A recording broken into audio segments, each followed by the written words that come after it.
차가운 빗줄기가 뺨을 때립니다. 68, 평생을 자식을 위해 살아온 내 손에 남은 건 낡은 보따리 하나뿐입니다. 아들 집 현관문이 닫히는 소리는 마치 내 인생의 문이 닫히는 소리처럼 무겁고 비정했습니다. 며느리는 나를 보며 말했습니다. 갈 곳 없으면 예전 그 무너져가던 달동네로 돌아가라고. 7년 동안 손주들을 키우고 아들 부부의 뒷바라지를 하며 식모처럼 살았던 세월이 빗물에 씻겨 내려가는 듯합니다. 하지만 나는 울지 않습니다. 아니, 울 이유가 없습니다. 조용히 주머니 속에서 핸드폰을 꺼냅니다. 김 변호사에게 전화를 걸며 나는 비로소 숨을 깊게 들이마십니다. 이제 연극은 끝났습니다. 내가 가진 진짜 이름, 그리고 내가 가진 진짜 세상을 보여줄 때가 되었습니다. 남편을 여의고 30살부터 시장에서 생선 대가리를 쳤습니다. 손마디가 비틀어지고 비린내가 살에 박힐 때까지 아들 철수 하나만 보고 버텼습니다.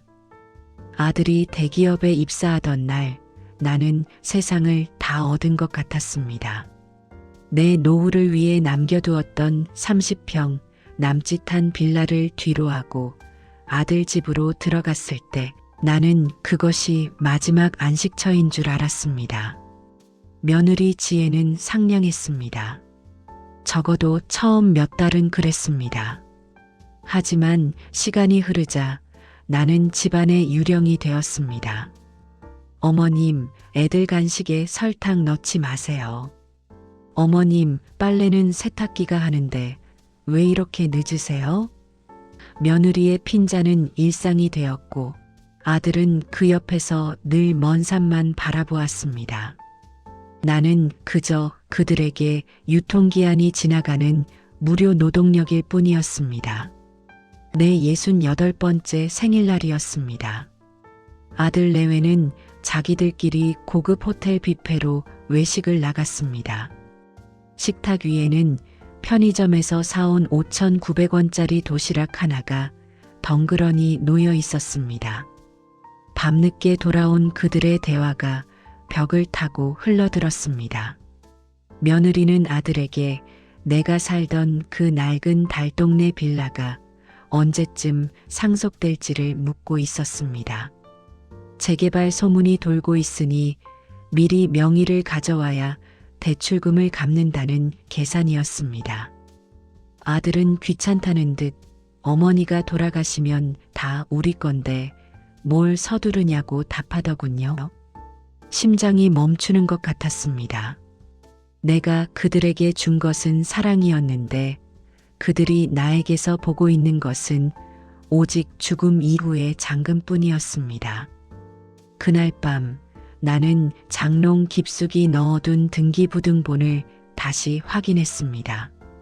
며느리의 축출 명령이 떨어지자마자 나는 망설임 없이 짐을 쌌습니다. 아들과 며느리는 내가 길바닥에 나앉아 무릎이라도 꿇을 줄 알았을 겁니다. 하지만 나는 그들이 모르는 법인 명의의 단기 임대 아파트로 향했습니다. 40년 전 남편과 함께 땀 흘려 샀던 그 무허가 건물과 주변 토지 500평. 사람들은 그곳을 달동네라 부르며 손가락질했지만 나는 알고 있었습니다. 그 땅이 서울의 마지막 노른자위가 될 것이므려. 재개발 확정 고시가 나고 보상금 50억 원과 입주권 3개가 내 손에 들어왔습니다. 시장 바닥에서 입던 몸빼 바지를 버리고 나를 위한 단정한 정장을 샀습니다. 60년 평생 처음으로 타인이 아닌 나를 위해 전복죽을 끓여 먹었습니다. 고요한 평화였습니다. 내가 사라진 아들의 집은 아수라장이 되었습니다. 매달 400만 원을 줘도 나만큼 정성껏 아이를 돌보고 살림을 해줄 도우미는 없었습니다. 며느리는 직장과 가사 사이에서 비명을 질렀고 아들은 회사의 구조조정 소식에 밤잠을 설쳤습니다. 설상가상으로 그들이 믿고 있던 나의 낡은 빌라가 철거를 시작했습니다. 그들은 서둘러 보상금을 챙기려 달려갔지만 이미 소유권은 내가 설립한 자산관리법인으로 넘어가 있었습니다. 그들은 내가 사기를 당해 땅을 뺏긴 줄 알고 발을 동동 굴렀습니다. 자신들이 내쫓은 노인이 실제로는 그 지역의 운명을 쥐고 있는 조합장이라는 사실은 꿈에도 모른 채 말입니다. 철수와 지혜가 나를 찾아왔습니다. 초라한 여관방에서 울고 있을 줄 알았던 나는 강남의 최고급 호텔 라운지에서 그들을 맞이했습니다. 명품 정장을 입고 차분하게 차를 마시는 나를 보며 며느리는 귀신이라도 본 듯 입을 벌렸습니다. 어머님, 이 돈이 다 어디서 났어요? 설마 빌라 판 돈으로 이러시는 거예요? 나는 조용히 찻잔을 내려놓았습니다. 지혜야, 내가 말한 그 달동네는 이제 2000세대 대단지 아파트가 된단다. 그리고 그 땅의 대부분은 내가 40년간 지켜온 내 것이고 아들은 내 발치에 엎드려 잘못했다고 빌었습니다. 하지만 나는 그에게 증여했던 예전 아파트 자금 3억 원에 대한 반환 소송 서류를 내밀었습니다. 부모를 식모로 여긴 자식에게 물려줄 유산은 단 1원도 없음을 선언했습니다. 아들과 며느리의 처절한 비명과 오열을 뒤로하고 나는 차에 올랐습니다. 그들은 결국 대출 이자를 감당하지 못해 살던 집을 경매로 넘겼습니다. 나는 그들을 돕지 않았습니다. 고난을 겪어봐야 부모의 눈물이 얼마나 짠지 알게 될 테니까요.